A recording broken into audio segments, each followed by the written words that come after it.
I hope everyone's well, preparing for Chag HaShavuot, for the Chag Matan Torah, getting ready and preparing. Just a quick thought on Chag HaShavuot. We read Megillat Ruth, a book imbued with a lot of meaning, talks about Giur, conversion, similar perhaps to our conversion at Har Sinai when we received the Torah. It talks about the line of David HaMelech. Similarly, David HaMelech died and was born on Shavuot. It also talks about his very heart, as Rabbi Zera teaches us in the Midrash, about Gemilut Chasadim, the importance of doing kindness and what flows from doing kindness. I want to just touch on one other aspect to Ruth that is not often discussed, a subtext, a motif running through the book, I think, and that is the motif of house, of bayit, of space, of distances and being outside and being inside, of leaving cities and entering cities. We know that Elimelech and Naomi and their two sons leave Beit Lechem, the house of bread, literally, and go to Sde Moab, go to the field, the countryside of Moab. There's a machloket in the Mefarshim whether Sde Moab is the name of a city, whether it's the name of the general country.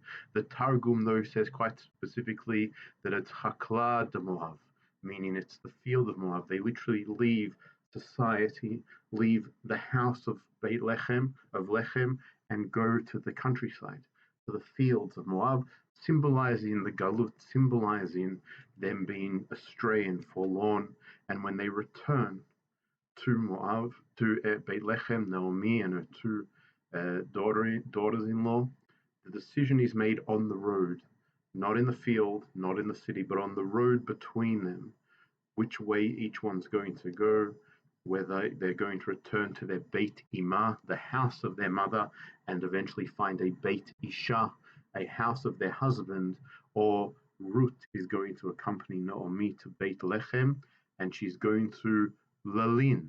She's going to dwell or lodge overnight wherever Naomi lodges overnight, as is well known, the plight of widows in the ancient Near East. And the truth is, even in our own societies, meant that they were poor, they sometimes didn't have where to live, and that's what Ruth decides. She decides to go with Naomi back to a country that Ruth herself didn't know, but again, this happens on the road between the field and between the Beit Lechem.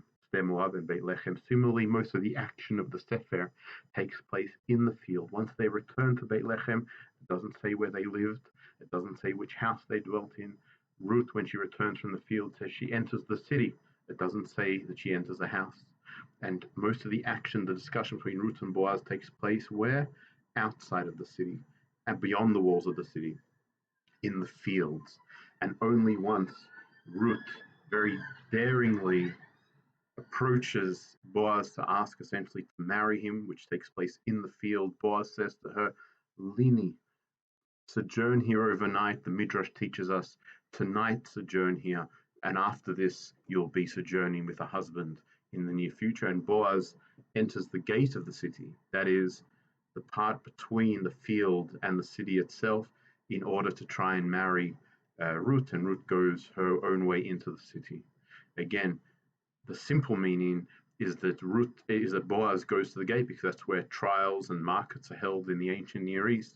But this imagery of city and field speaks volumes. He goes to the place that exists between the outside and the inside in order to build his own house, and that is the bracha which they receive upon formally concluding the marriage, is that they will be able to build like Leah and Rachel, Beit Yisrael, the house of Israel. And essentially that's what I want to suggest. Megillat Ruth, in this subtext, in this motif, discusses the building of the Beit of Naomi, the Beit of Ruth, the house of Naomi, the house of Ruth, people that began in a field, Sde Moab, in the countryside, in exile, and eventually made their way to build their own house and build their own name up. But in the deeper context to all of this, we know that the building of the house of Naomi and Ruth and Boaz leads to the building of the house of David, Beit David, the eternal monarchy for our people, and essentially also the eternal structure, which is the Beit HaMikdash. And so, in the deep subtext of this Megillah is not just a personal story of Naomi and Ruth finding their own structure and building their own house, but also building the house of Am Yisrael, the house of HaKadosh Baruch Hu in the world, which is also essentially the completion of creation, the completion of the original structure which HaKadosh Baruch Hu put into place during the 6 days and 7 days of creation, is completed with the building of the Beit HaMikdash. As the Pasuk says, Olam Chesed Yibaneh. The world is built on Chesed, and that is why Chesed is at the core of the Megillah, because it is the Megillah which signifies the beginning of the building of the Beit HaMikdash and Beit David. I wish you all a Chag Sameach. I wish you all a lot of Hatzlacha Rabbah in strengthening your own houses, especially during this time in Corona when we are so much at home. To still, even though it's difficult perhaps, but strengthen our own houses in terms of Limud Torah, in terms of Chesed, in terms of teaching and being with our children and learning with our children, perhaps praying with our children. And Bimera B'Yameinu, if we are all able to do that, perhaps we'll all be Zoche to build Beit HaMikdash. Bimera B'Yameinu, Chag Sameach.